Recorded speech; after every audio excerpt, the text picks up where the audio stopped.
নমস্কার। আজকে আমরা শুরু করছি কষে দেখি ২ এর ১ সপ্তম শ্রেণী। পেজ নাম্বার হচ্ছে ২৬। ১ নম্বর থেকে শুরু করব। সবগুলি করার চেষ্টা করব। আর অঙ্কগুলো ভালো করে বুঝবে। অনেক সোজাভাবেই করাবো। ১ নম্বর প্রশ্নটা কি বলছে দেখো। এক কিগ্রা চালের দাম ৪০ টাকা ও ১ কিগ্রা ডালের দাম ১০০ টাকা। চাল ও ডালের দামের অনুপাত কত হিসাব করি। ঠিক আছে? তাহলে দেখো ১ কিগ্রা চালের দাম যদি ৪০ টাকা হয়, ১ কিগ্রা ডালের দাম ১০০ টাকা। চাল ও ডালের অনুপাতটা আমরা বুঝবো।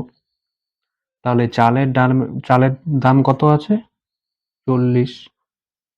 আচ্ছা, ইস্টু ও ডালের অনুপাত বলেছে। তাহলে ডালের দামটা কত? ১০০। তাহলে দেখো আমরা যখন অনুপাতে করব তখন কিন্তু কোনো টাকা পয়সা কোনো কিছু লিখব না। ঠিক আছে? তাহলে ১ কিগ্রা চালের দাম আমরা কত পাচ্ছি? ৪০ টাকা এবং ডালের অনুপাত কত পাচ্ছি? ১০০ টাকা। তাহলে এখন আমরা অনুপাতে বের করব। দেখো এই শূন্যর সাথে এই শূন্য আমরা কাটতে পারি। তাই না? তারপর দেখো এই ২ দিয়ে কিন্তু ৪ কে কাটতে পারি, ১০ কে কাটতে পারি। তাহলে ২ দুগুণি ৪ আবার ৫ দুগুণি ১০। ঠিক আছে? তাহলে আমরা কত পাচ্ছি? ২:৫। ঠিক আছে? এটাই উত্তর। ২ নম্বরটা দেখো কোণ বিএসি। ঠিক আছে? কোণ বিএসি আবার কোণ এবিসি আবার কোণ আছে এসিবি সমান সমান কত? তাহলে দেখো এর কাছে আছে ৬০ ডিগ্রি, বির কাছে আছে ৫০ ডিগ্রি এবং সির কাছে আছে ৭০ ডিগ্রি।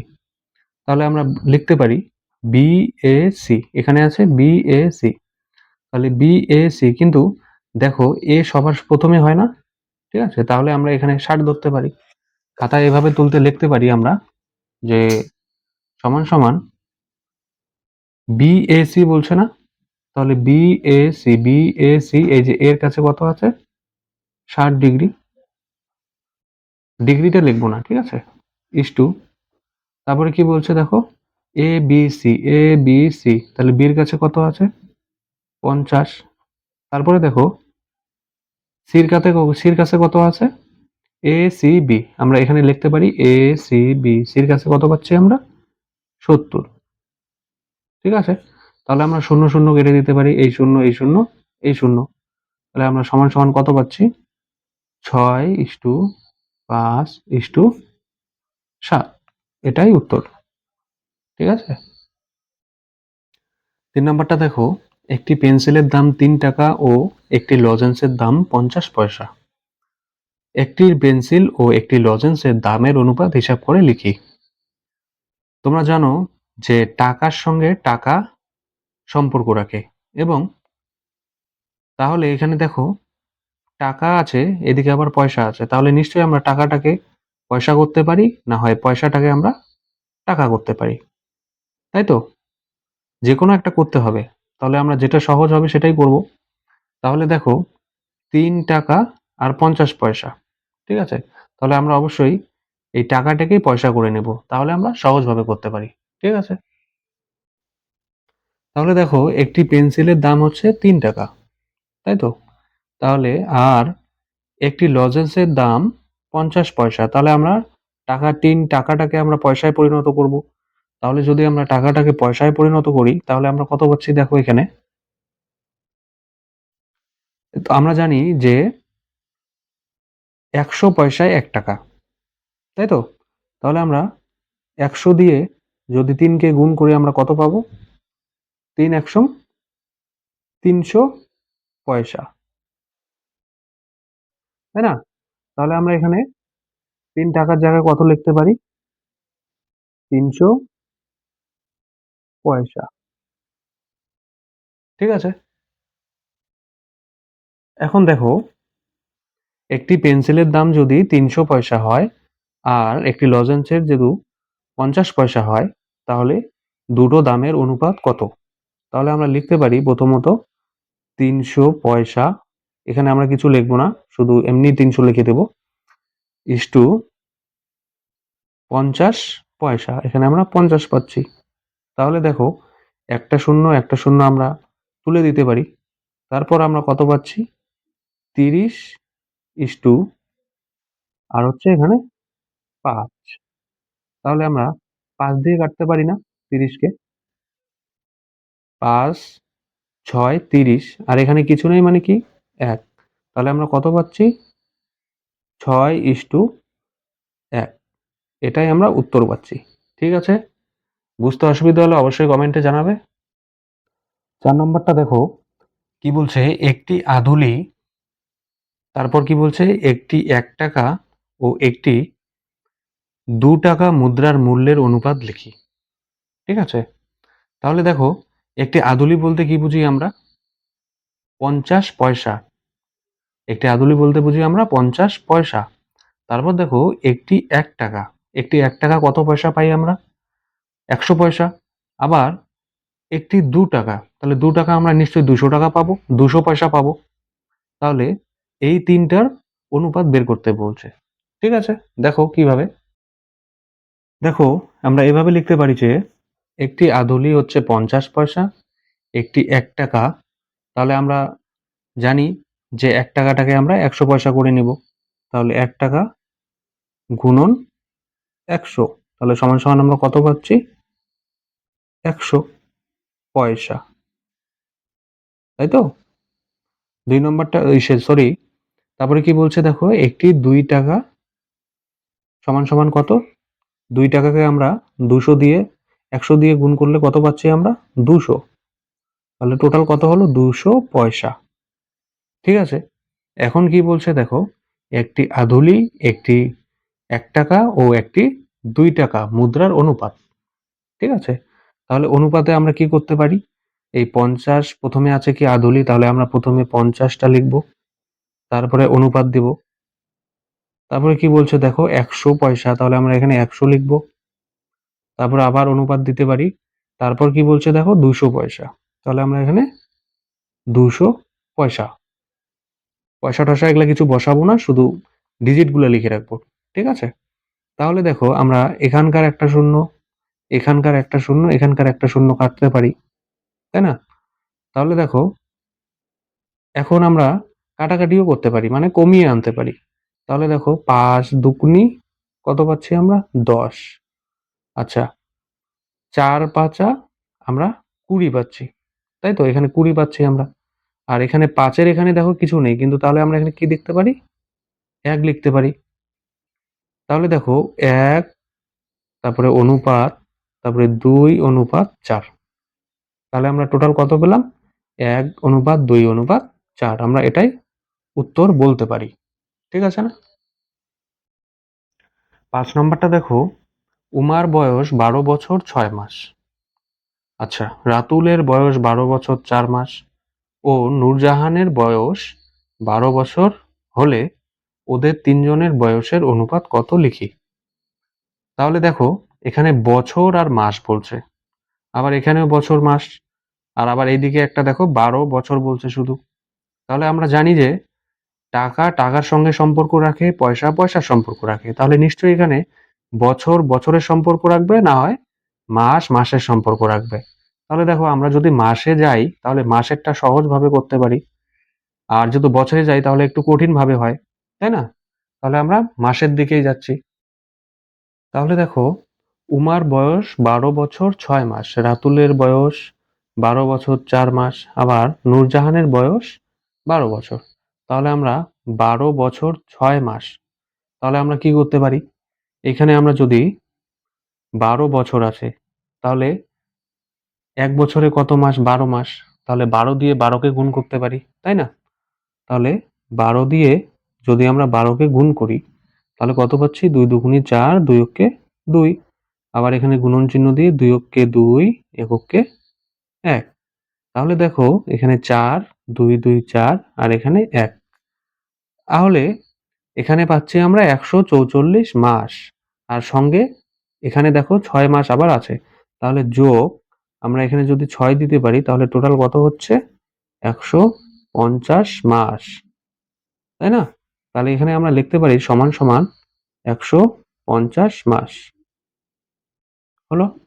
তারপর রাতুলের বয়স 12 বছর 4 মাস। তাহলে দেখো আমরা 12 বছর 12 বছর গুণ করেছি। 12 মাসে 1 বছর আর এদিকে আছে 12 বছর। তাহলে আমরা গুণ করতে পারি। তাহলে গুণ করে আমরা গুণফল পেয়েছি আমরা 144। আর এদিকে বলছে 4 মাস। তাহলে 144 আর ওদিকে 4 কত হচ্ছে? 148। 148 মাস আমরা পাচ্ছি। আবার এদিকে দেখো নূরজাহানের বয়স কত বলছে? 12 বছর, শুধু 12 বছর। তাহলে 12 বছর আমরা কত মাস পাই? 144 মাস পাই। তাহলে টোটাল আমরা কত পাচ্ছি? এখানে সাজিয়ে নিতে হবে। তাহলে এখানে সুতরাং দিয়ে আমরা লিখতে পারি ওদের তিনজনের বয়সের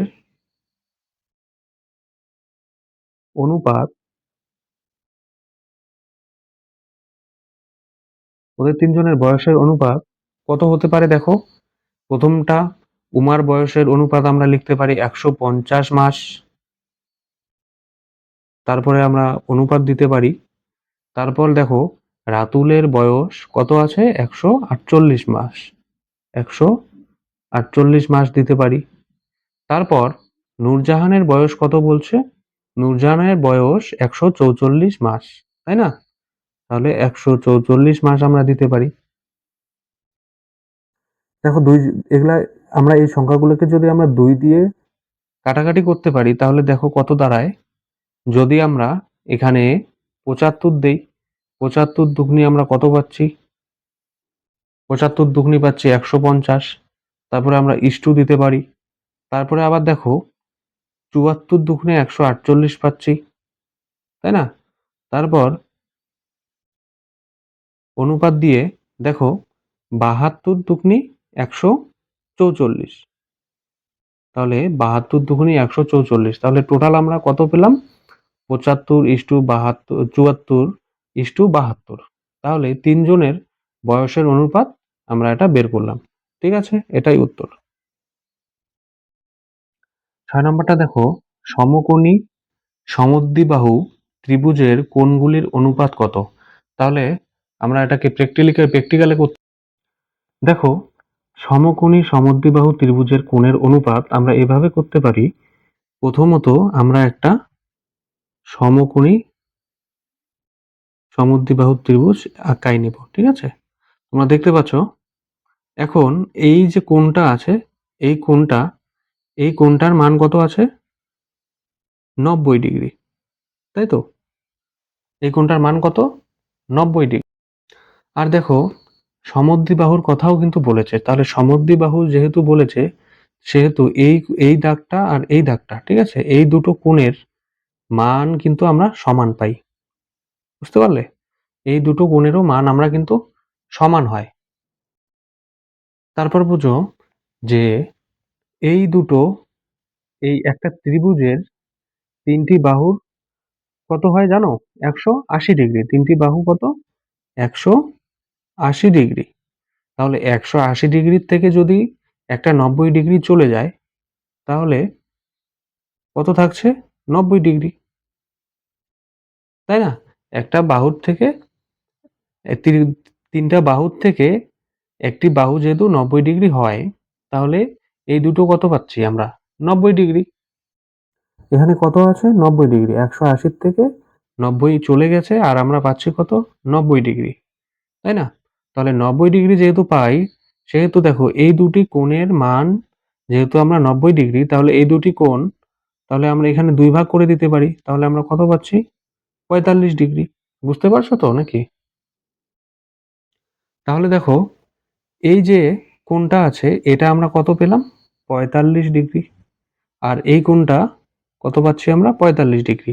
যেহেতু দুটোই 90 ডিগ্রি তাহলে এটা 45 ডিগ্রি, এটা 45 ডিগ্রি। এই দুটো 45 ডিগ্রিকে যদি আমরা তিনটি বাহু সমদ্বিবাহু ত্রিভুজের একটি বাহু হচ্ছে 90 ডিগ্রি, একটা হচ্ছে 45 ডিগ্রি আর একটা 45 ডিগ্রি। বোঝা গেল? তাহলে দেখো আমরা কি বলছি এখানে, সমকোণী সমদ্বিবাহু ত্রিভুজের কোণের অনুপাত।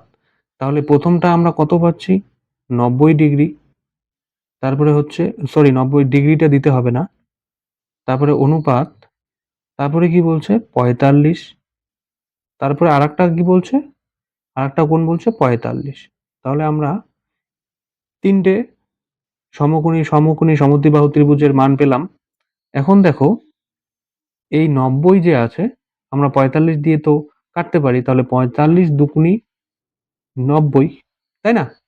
45 দুগুণী যেহেতু 90, তাহলে 45 এককে 45, আবার দেখো 45 এককে 45, তাহলে আমরা কত পাচ্ছি, 2:1:1। এটাই আমরা উত্তর লিখতে পারি। তারপর দেখো সমকোণী সমদ্বিবাহু, ও এটা তো হলো। 7 নম্বরটা দেখো, সমবাহু ত্রিভুজের কোণগুলির অনুপাত কত লিখি। 6 নম্বরটি কি বলছে, যেমন সমকোণী সমদ্বিবাহু, আর এটাকে বলছে সমবাহু ত্রিভুজের। সমবাহু ত্রিভুজ বলতে বোঝায় যার সবগুলি কোণ হচ্ছে সমান। তাহলে দেখো আমরা এখানে লিখতে পারি যে সমবাহু কোণগুলির অনুপাত, প্রথমে একটা সমবাহু ত্রিভুজ আমরা বানানোর চেষ্টা করি। এই যে সমবাহু ত্রিভুজ যে দেখতে পাচ্ছ তোমরা, এই সমবাহু তিনটি বাহু কিন্তু সমান। তাহলে তিনটি বাহু যেহেতু সমান হয়, তাহলে এই তিনটি কোণও অবশ্যই সমান হবে। তাহলে এই তিনটি বাহুর মান আমরা কত জানো, তিনটি বাহুর মান 180 ডিগ্রি যদি হয়, তাহলে এই তিনটি বাহুর মান আমরা নিশ্চয়ই 3 দিয়ে ভাগ করে দিয়ে দিতে পারি, তাই না? 3 দিয়ে কেন ভাগ করব, কারণ এই তিনটি বাহু সমান। তাহলে তিনটি বাহু যদি সমান হয়, তাহলে আমরা যদি 3 দিয়ে এটাকে ভাগ করি, তাহলে 3×6=18, তাই না? 3×6=18, আর একটা শূন্য রয়ে গেছে, এই শূন্যটা 6-এর পাশে লিখলাম। তাহলে কত হচ্ছে, 60 ডিগ্রি। তাহলে তিনটি বাহু আমরা কত পাচ্ছি, 60 ডিগ্রি। তাহলে আমরা সমবাহু সমকোণগুলির অনুপাত যেহেতু বলেছে, সেহেতু অনুপাতগুলি আমরা এভাবে লিখতে পারি, 60, তারপরে ইস্টু 60:60, তাই না? তাহলে এই তিনটি 60, যেহেতু তিনটি বাহু সমান, তাহলে আমরা এখানে তিনটি বাহুর মান আমরা 60-60-60 লিখলাম। তাহলে দেখো এখন যদি আমরা এটাকে ছোট করি, তাহলে 60কে 60 ইস্টু 60কে 60 ইস্টু 60কে 60, আমরা কত পেলাম, সমবাহু কোণগুলির অনুপাত 1:1:1। বোঝা গেল? 8 নম্বরটা দেখো, পুলকবাবু ও মানিকবাবুর বয়সের অনুপাত 7:9। তাহলে মানিকবাবুর বয়স 72 বছর হলে পুলকবাবুর বয়স হিসাব করে লিখি। অতি সাধারণভাবে এগুলো অঙ্ক করা যায়, ঠিক আছে? দেখো পুলকবাবু ও মানিকবাবু, তার আগে একটা জিনিস বোঝো যে 7:9, আমরা এই ইস্টুটাকে ভাগ আকারে প্রকাশ করতে পারি না, বা বাই হিসাবেও তো প্রকাশ করতে পারি, তাই না? তাহলে দেখো আমরা যদি এখানে লিখি 8 নম্বর দিয়ে, 8 নম্বর দিয়ে পুলকবাবু ও মানিকবাবু, প্রথমে লিখব পুলকবাবু, নিচে আমরা লিখতে পারি মানিকবাবু, মানিক বাবু, তাই না? আমরা এভাবেও তো লিখতে পারি পুলকবাবু ও মানিকবাবু। তাহলে পুলকবাবুর কত বলছে, 7/9। এই বাইটা যে আছে, এই ইস্টুর বদলে কিন্তু আমরা এভাবেও লিখতে পারি, ঠিক আছে? তাহলে দেখো পুলকবাবুর কত, 7। পুলকবাবু যেহেতু উপরে শুরুতে, তাই আমরা উপরে লিখে দিলাম। আর মানিকবাবু যেহেতু পরে, তাহলে আমরা 9টাকে নিচে লিখে দিলাম। তাহলে সমান সমান দিয়ে আমরা লিখতে পারি, এখানে দেখো মানিকবাবুর বয়স কত, 9। তাহলে 9 যেহেতু বলেছে, তাহলে 9 এর সঙ্গে আবার প্রশ্নে বলেছে যে পুলকবাবুর বয়স, মানিকবাবুর বয়স যদি 72 বছর হয়, তাহলে মানিকবাবুর বয়স 9 এর সঙ্গে তো কিছু একটা দিয়েছে নাকি? কিছু একটা আছে, তবেই তো আমাদের এখানে 72 বছর এসেছে। দেখো মানিকবাবুর বয়স কত? ৭২ বছর। তাহলে আচ্ছা, একটা জিনিস খেয়াল করো তো, ৯ এর সঙ্গে এমন কোন একটা সংখ্যা যদি আমরা গুণ করি বা ভাগ করি, তাহলে এখানে ৭২ পাবো। তাহলে আমরা সহজভাবে জানি যে ৮ নং ৭২, তাই না? ৮ নং ৭২। এখানে দেখো ৮ যেহেতু এসেছে সেহেতু এখানে ৭২ পেয়েছি। তাহলে যদি আমরা এই অনুপাতটাকে আমরা সমান বা সমানভাবে পেতে পারি, তাহলে দেখো এখানে ৭ গুণন এই ৮ টা আমরা এখানে দিতে পারি পুলকবাবুর জায়গায়। তাহলে ৭ গুণন ৮, ৭ ৮ ৫৬। পাচ্ছি না? তাহলে দেখো অতি সহজভাবে কিন্তু করতে পারলাম অঙ্কটা। তাহলে আমরা লিখতে পারি পুলকবাবুর পুলকবাবুর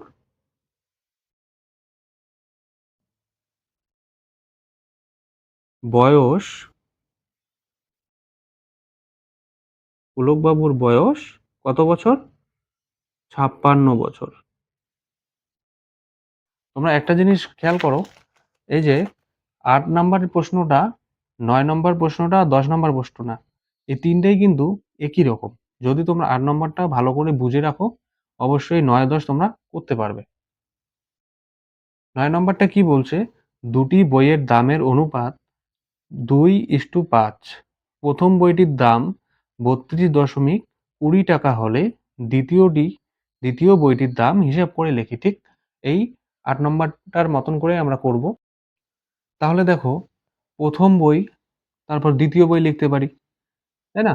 তাহলে তোমরা জানো 2:5, ২:৫ কে আমরা এভাবেও লিখতে পারি, তাই না? এভাবেও যেহেতু লিখতে পারি, সেহেতু আমরা এখানে একটা সমান, সমান দেব, এখানে একটা আবার দাগ দেব, আবার একটা সমান, সমান দেব। তাহলে দেখো প্রথম বইটির দাম কি বলছে? প্রথম বইটির দাম বলছে ৩২.২০ টাকা। তাহলে ৩২.২০ টাকা। তাহলে এখানে ২ এর সঙ্গে কত গুণ করলে বা কত দিয়ে ভাগ করলে ৩২.২০ পাবো? তাহলে দেখো আমরা এখানে বের করে নিতে পারি। এখানে যদি আমরা ৩২ লিখি, দশমিক ২০, নিচে যদি আমরা ২ দেই, তাহলে ১৬ দুগুনি ৩২। আচ্ছা, দশমিকই রাখলাম। তারপরে ১০ দুগুনি ২০। তাহলে কত পাচ্ছি আমরা? ১৬। এখানে আমরা কত লিখতে পারি?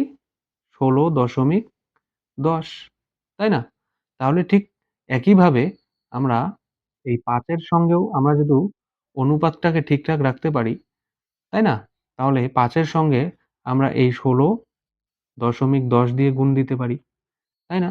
তাহলে দেখো ৫ এর সঙ্গে ১৬.১০ দিয়ে যদি গুণ করি, তাহলে কত পাবো আমরা? ১৬.১০, আর নিচে আমরা ৫ দিতে পারি। তাহলে ৫ শূন্যে ০, ৫ অক্ষে ৫, দশমিক ৫ ৬ ৩০, হাতে থাকছে ৩, ৫ অক্ষে ৫, ৬ ৭ ৮। তাহলে কত পাচ্ছি আমরা? ৭০.৫০, তাই না? আমরা এখানে ৭০.৫০ লিখতে পারি। সরি, এটা ৮ হবে। আমি ৭০ বলে ফেলছি। তাহলে ৫ অক্ষে ৫ আর ৩ হচ্ছে ৮। তাহলে ৮০.৫০। তাহলে এখানে আমরা ৮০.৫০ লিখতে পারি। তাহলে আমরা এখানে উত্তর লিখতে পারি যে দ্বিতীয় দ্বিতীয় বইটির দাম ৮০.৫০ টাকা। বুঝলে? এভাবেই এগুলা অঙ্ক আমরা করব খুব সহজভাবে। আচ্ছা, ১০ নম্বরটা কি বলছে দেখো। ১০ নম্বরটা বলছে বৃত্তের পরিধি ও ব্যাসের অনুপাত ২২:৭। যে বৃত্তের ব্যাসের দৈর্ঘ্য ২ মিটার ১ ডেসিমিটার, সেই বৃত্তের পরিধি হিসাব করে লিখি। ঠিক একইভাবে একটু তোমরা দাগটা পড়ে হয়তো বুঝতে পারছো যে অনেকটা কঠিন মনে হচ্ছে, কিন্তু এতটাও কঠিন নয়। দেখো আমরা খাতায় কিভাবে করি। দেখো আমরা এখানে তুলে নিলাম। প্রথমটা বের করব এভাবে যে ২ মিটার ১ ডেসিমিটারটাকে আমরা আগে ভেঙে নেই, তাই না? আমরা হয় ডেসিমিটারটাকে ডেসিমিটারটাকে মিটার করব, না হয় মিটারটাকে ডেসিমিটার করব। এভাবেই তো করি, তাই না? তাহলে দেখো আমরা মিটারটাকে যদি ডেসিমিটার করি, তাহলে দেখো ২ মিটার, মিটারের পরের ঘরটা কি? ডেসিমিটার। তাহলে আমরা এভাবে লিখতে পারি ২ গুণন ১০, ১০ দিয়ে গুণ করব। তাহলে আর যোগ কত আছে? ১ ডেসিমিটার। তাহলে এই ৩ টাকে যদি আমরা যোগ, গুণ বা যোগ তারপরে যোগ করি, তাহলে কত পাচ্ছি? ১০ দুগুণী ২০ আর যোগ ১, তাহলে সমান, সমান ২১ পাচ্ছি। তাই না? আমরা এটা ডেসিমিটারে বের করেছি, তাহলে আমরা নিশ্চয়ই এখানে ডেসিমিটার লিখব। ডেসিমিটার। তারপর কি বলছে? প্রশ্নে বলেছে যে বৃত্তের পরিধি ও ব্যাসের অনুপাত। তাই না? বৃত্তের পরিধি ও ব্যাসের অনুপাত। তাহলে আমরা লিখতে পারি বৃত্তের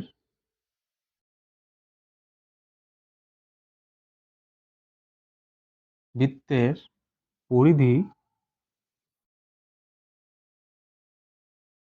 ও ব্যাসের অনুপাত। বৃত্তের পরিধি ও ব্যাসের অনুপাত আমরা কত লেখা আছে বইয়ে? তোমরা জানো 22:7। তাহলে আমরা এভাবে লিখতে পারি যে সুতরাং প্রথমে কি আছে? বৃত্তের পরিধি, আগের মতন। ঠিক আগের নিয়মেই করব। ঠিক আছে? তাহলে আমরা লিখতে পারি প্রথমে বৃত্তের পরিধি আছে, তাই আমরা বৃত্তের পরিধি প্রথমে লিখব। বৃত্তের পরিধি।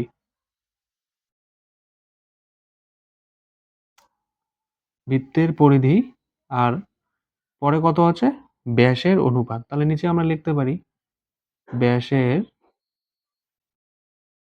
অনুপাত। তাহলে বৃত্তের পরিধি কত বলছে? বৃত্তের পরিধি হচ্ছে 22, আর এই ইস্টুটাকে আমরা ভাবে প্রকাশ করতে পারি। তাহলে নিচে কত আছে? ৭। আমরা ৭ লিখতে পারি। তারপর দেখো কি বলছে? আমরা ২ মিটার ১ ডেসিমিটার, ২ মিটার ১ ডেসিমিটারকে আমরা কত পেয়েছি? ২১ ডেসিমিটার। তাই তো? তাহলে আমরা এখানে লিখতে পারি ২১ ডেসিমিটার। ব্যাসের পরিমাণ কত ছিল আমার? ব্যাসের অনুপাত ছিল ২১ ডেসিমিটার। তাহলে সমান, সমান দিয়ে আমরা এখানে লিখতে পারি ব্যাসের অনুপাত কত ছিল? ২১ ডেসিমিটার। তাহলে এখানে দেখো এই ৭ এর সঙ্গে নিশ্চয়ই ৩ কে গুণ করেছে, তাহলে ৩ ৭ ২১ হয়েছে। তাহলে সমান অনুপাতটাকে যদি আমরা সমান রাখতে পারি, তাহলে ২২ এর সঙ্গেও আমরা ৩ টাকে গুণ করতে পারি। তাহলে ৩ দুগুণী ৬, ৩ দুগুণী ৬ আমরা ৬৬ পাচ্ছি। তাহলে ৬৬ টা কি পাবো আমরা? অবশ্যই ডেসিমিটার পাবো। তাই না? তাহলে আমরা উত্তর লিখতে পারি যে বৃত্তের পরিধি ও ব্যাসের অনুপাত।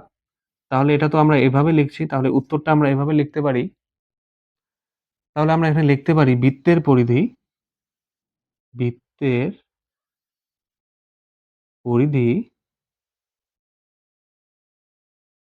পরিধি কত? ৬৬ ডেসিমিটার। ডেসিমিটার। ঠিক আছে?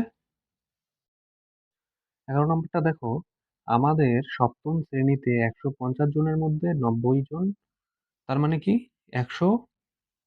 ১৫০ জনের মধ্যে ৯০ জন, আচ্ছা।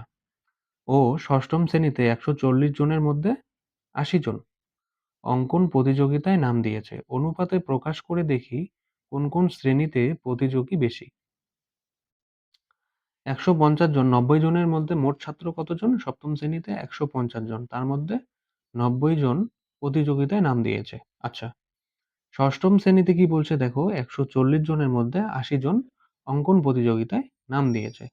তাহলে দেখো আমরা এভাবে করতে পারি, সপ্তম শ্রেণীতে অঙ্কন প্রতিযোগিতায় নাম দেওয়া ছাত্র ও মোট ছাত্রের অনুপাত। প্রথমে কতজন ছাত্র নাম দিয়েছে? ৯০ জন। তাহলে আমরা লিখতে পারি ৯০ ইস্টু মোট ছাত্র কত? মোট ছাত্র হচ্ছে ১৫০ জন। তাই না? তাহলে আমরা এটাকে এভাবে লিখতে পারি, উপরে ৯০, নিচে ১৫০। আমরা এই ইস্টুটাকে বা এই অনুপাতটাকে আমরা কিন্তু ভাগ আকারেও প্রকাশ করতে পারি। তাই না? ভগ্নাংশেও প্রকাশ করতে পারি। আচ্ছা, এটা একটু ছোট করে নেই। এই শূন্য আমরা কাটতে পারি। আচ্ছা, ৩ তিরিকে ৯, ৩ পাঁচা ১৫। তাহলে আমরা কত পাচ্ছি? ৩/৫। তারপরে কি বলছে? ষষ্ঠম শ্রেণীতে অঙ্কন প্রতিযোগিতায় নাম দেওয়া ছাত্র ও মোট ছাত্রের অনুপাত। তাহলে ষষ্ঠম শ্রেণীতে কতজন ছাত্র নাম দিয়েছে অঙ্ক প্রতিযোগিতায়? আচ্ছা, ৮০ জন, তাই না? ৮০ জন ইস্টু তাহলে মোট ছাত্র কতজন? ১৪০ জনের মধ্যে ৮০ জন নাম দিয়েছে। তাহলে আমরা ১৪০ লিখতে পারি। তারপর দেখো, এটাকে আমরা ভগ্নাংশে যদি পরিবর্তন করি, তাহলে উপরে ৮০ লিখব, নিচে ১৪০। তাহলে এই শূন্য আমরা কাটতে পারি, তাই না? তাহলে ৪ দুগুনি ৮, ৭ দুগুনি ১৪ আমরা লিখতে পারি ছোট করে। তাহলে দেখো উপরে কত আসছে? ৪, নিচে কত? ৭। তাহলে আমরা এখন কি করব? হর দুটোকে একই রাখবো। তাহলে হর দুটোকে যদি একই রাখি, তাহলে আমরা এই ৫ আর এই ৭ টাকে আমরা লসাগু করতে পারি। তাই না? ৫ আর ৭ এর লসাগু কত হচ্ছে? ৩৫, তাই না? তাহলে ৩৫ যদি হয়, তাহলে ৫ এর সাথে আমরা কত গুণ করব? ৭। তাহলেই আমরা ৩৫ পাবো লসাগু করে। আর এখানে যদি আমরা নিচে ৭ দেই, তাহলে উপরেও আমাদের ৭ দিতে হবে। তাহলে আমরা সমান, সমান কত পাবো? ৫ ৭ উপরে আমরা পাচ্ছি ৩৫, সরি ৩ ৭ ২১, আমরা এখানে কত পাচ্ছি? ২১, নিচে কত পাচ্ছি? ৫ ৭ ৩৫। আচ্ছা, তারপরেরটা দেখো, এখানে যেহেতু আমরা লসাগু লসাগুর সময় কি পড়েছি আমরা? ৫ আর ৭ এর লসাগু করে ৩৫ পেয়েছি। তাহলে এই ৭ এর সঙ্গে আমরা কত গুণ করলে ৩৫ পাবো? নিশ্চয়ই ৫ পেলে। তাহলে ৫ দেওয়ার পর ৫ ৭ ৩৫ হয়। এখানে নিচে যদি আমরা ৫ দেই, উপরেও আমাদের ৫ দিতে হবে। তাহলে সমান, সমান আমরা কত পাচ্ছি? ৪ ৫ ২০, নিচে কত? ৫ ৭ ৩৫, তাই না? তাহলে এখন দেখো কি বলছে প্রশ্নে? অনুপাতে প্রকাশ করে দেখি কোন শ্রেণীতে প্রতিযোগী বেশি আছে। তাই তো? তাহলে সপ্তম শ্রেণীতে ২১ জন, ৩৫ জনের মধ্যে ২১ জন নাম দিয়েছে। আর ষষ্ঠম শ্রেণীতে ৩৫ জনের মধ্যে ২০ জন নাম দিয়েছে। তাহলে আমরা দেখতে পাচ্ছি যে ৩৫ জন, সপ্তম শ্রেণীতে বেশি নাম দিয়েছে ৩৫ জনের মধ্যে ২১ জন। তাহলে আমরা উত্তর লিখতে পারি